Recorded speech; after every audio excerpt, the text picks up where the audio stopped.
देखो, जेबी शावड़ा, आत्मा में परमात्मा का वास है तो आत्मा परमात्मा से बड़ा हुआ ना।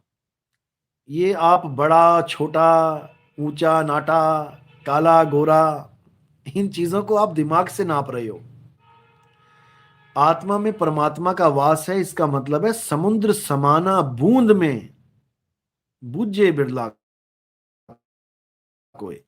वाणी सुनी होगी आपने कि बूंद समाना समुद्र में जानत है सब कोय। बूंद समाना समुद्र में, बूंद छोटी है, समुद्र बड़ा है। अब ये बुद्धि का खेल है सारा, बड़ा छोटा। बूंद समाना समुद्र में जानत है सब कोय, और समुद्र समाना बूंद में बुझे बिरला कोय। क्योंकि ये बुद्धि का खेल ही नहीं है। आप इस सवाल को बुद्धि से नापना चाहते हो, लेकिन बुद्धि फेल हो जाती है जहां परमात्मा का ज्ञान शुरू होता है। बुद्धि खत्म हो जाती है। इसको आप बुद्धि के द्वारा नहीं जान सकते, इसको अनुभूति के द्वारा जान सकते हैं कि आत्मा में परमात्मा जब आपको मिलेगा, जब आपको अनुभव होगा कि अरे बाप रे बाप, ये चीज मैं लेके घूम रहा हूं, ये आनंद, ये सागर, आनंद का सागर मैं लेके घूम रहा हूं अपने साथ, तब आपको समझ में आएगा कि आत्मा में परमात्मा कैसे है। आत्म में राम, राम में आत्म। आप राम में आत्म नहीं समझ पा रहे हो। आत्म में राम है तो राम में आत्म है, यानी इकमिक हैं, अलग नहीं है। राम कबीरा एक भय हैं, कोई ना सके पछाणी, अलग नहीं है। अगर कोई परमात्मा को खुद से अलग करके देखता है तो असल में वो परमात्मा को जानता ही नहीं है, ना वो खुद को जानता है। क्योंकि वो खुद को ना जानकर दिखने वाली चीज के पीछे पड़ जाएगा। मैंने परमात्मा को देखा, मैंने परमात्मा के प्रकाश को देखा। अरे भाई, जो देखा वो माया है। जो दिखे सो माया संतो, जो दिखे सो माया। ये देखने दिखाने वाला खेल ही नहीं है, ये जानने वाला खेल है, हो जाने वाला खेल है। मैं परमात्मा ही हो गया, तू करता तू भया, मुझ में रहा ना हूं। इसको समझना है। जब ये समझ में आ जाएगा तब समझ में आएगा परमात्मा होता क्या है। जब मैं था तब हरि नहीं, अब हरि है, मैं नहीं। कहां चला गया मैं, कहां चला गया मैं। तो इसको समझना पड़ेगा। जब अनुभूति होगी मालिक की, कभी दया होगी बंदी छोड़ की, लगे रहो। किसी ने आज नाम लिया, किसी ने कल नाम लिया, किसी ने परसों लिया, सबने इसीलिए लिया कि मालिक मिले। लेकिन जल्दबाजी मन में मत रखना। जल्दबाजी तो वो कंकड़ है जो बार बार पानी में तुम फेंक रहे हो और फिर लहरें बन रही हैं, फिर अपने स्वरूप को नहीं प्राप्त कर पा रहे हो। बिल्कुल सबूरी में आ जाओ, शांति में आ जाओ, संतोष में आ जाओ। साहिब मिले सबूरी में, मन लागो मेरो यार फकीरी में। इसको समझ लो। जब वो देगा तो छप्पड़ फाड़ के देगा, याद रखो इस बात को। मंगते ही मत बने रहो, रोज मांग रहे हो, रोज मांग रहे हो। जब वो देगा, बिन मांगे मोती मिले, मांगे मिले ना भीख। मांगना नहीं है उससे, बस तुमने दरवाजे पे हाजिरी देनी है। तुम दरवाजे पे खड़े रहो बस, बिना मांगे मोती मिलेंगे। द्वार धनी के पड़े रहो और धक्का धनी का खाओ।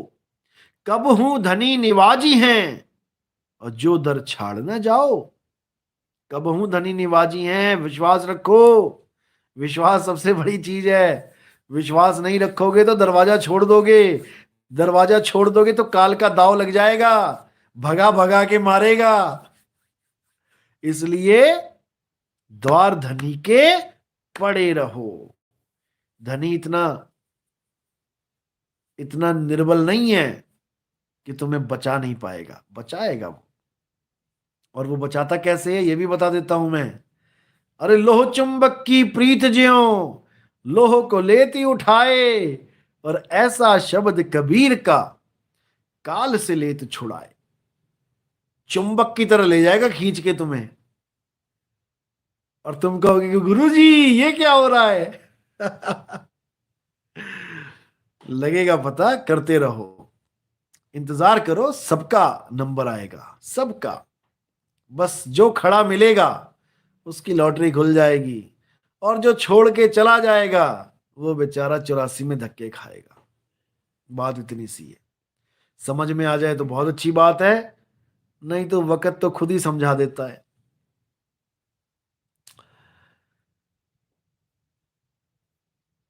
राहुल यादव, ध्यान में मन भटक जाता है।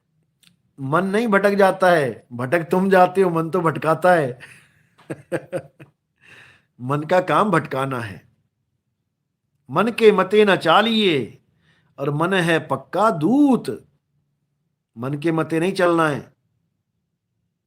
मन जाता है तो जाने दे, और तू थाम के राख शरीर। उतरा पड़ा कमान से क्या कर सके तीर, कुछ नहीं कर पाएगा। तो मन को अपना काम करने दो, और तुम अपना काम करो। मन को मार गगन चढ़ जाओ, मान सरोवर पैठ नहाओ। तो समझना पड़ेगा, दुश्मन को समझोगे तभी उस पर विजय प्राप्त करोगे। दुश्मन कौन है? दुश्मन कोई और नहीं है, दुश्मन है हमारा मन। एक भजन सुना दो, बहुत समय हो गया। ऐसा करो, सेशन बंद करो और भजन ही सुन लो तुम पहले।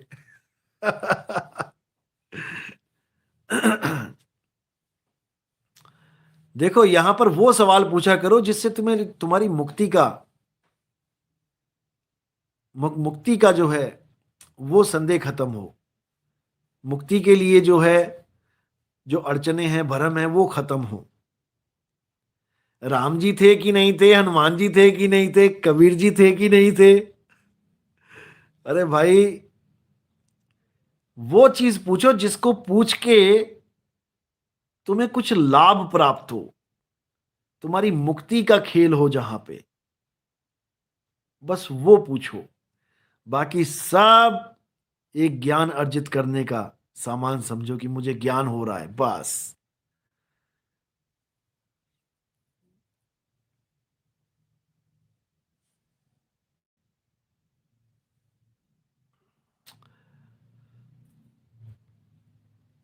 बहुत सी वाणियां होती हैं, देखो। कई जगह कबीर साहब ने अगर अकेला ब्रह्म भी लिख दिया है तो इसका मतलब ये नहीं कि वो काल निरंजन ब्रह्म की बात हो रही है।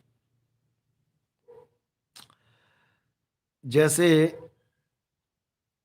कई जगह लिख देते हैं गुरु और सतगुरु, लेकिन दोनों में भेद होता है।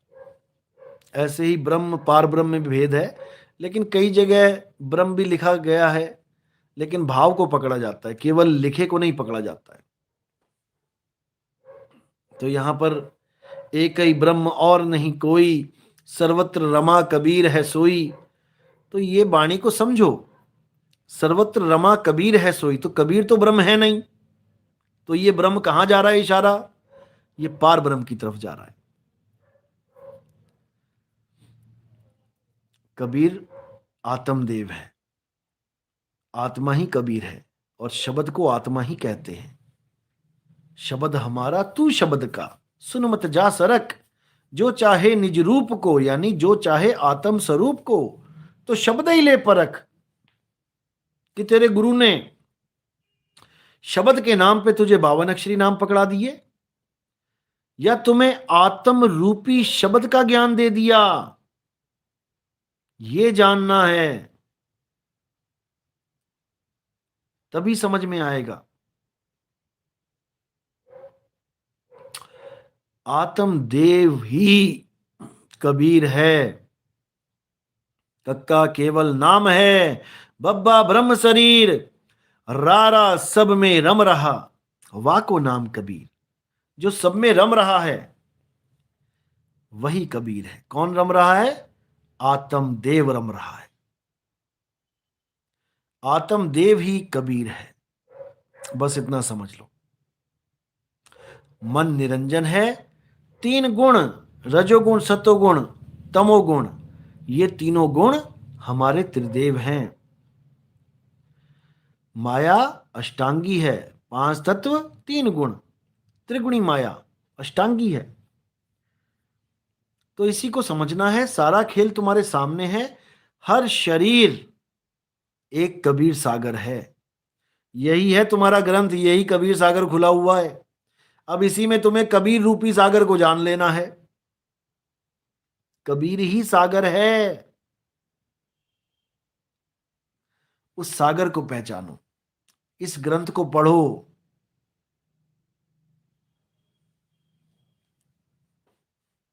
तब समझ में आएगा।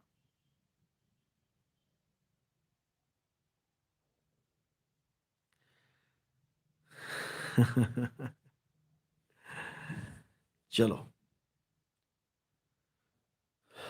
बहुत से सवाल होते हैं जिनका जवाब समझने के लिए तुम्हें सत्संग सुनने पड़ेंगे। कम से कम, कम से कम 52 सत्संग सुनो, उसके बाद कोई सवाल करो। 52 सत्संग में गारंटी के साथ कह रहा हूं कि 52 का डोरा तो टूट जाएगा। 52 को तो तुम समझ जाओगे अच्छी तरह।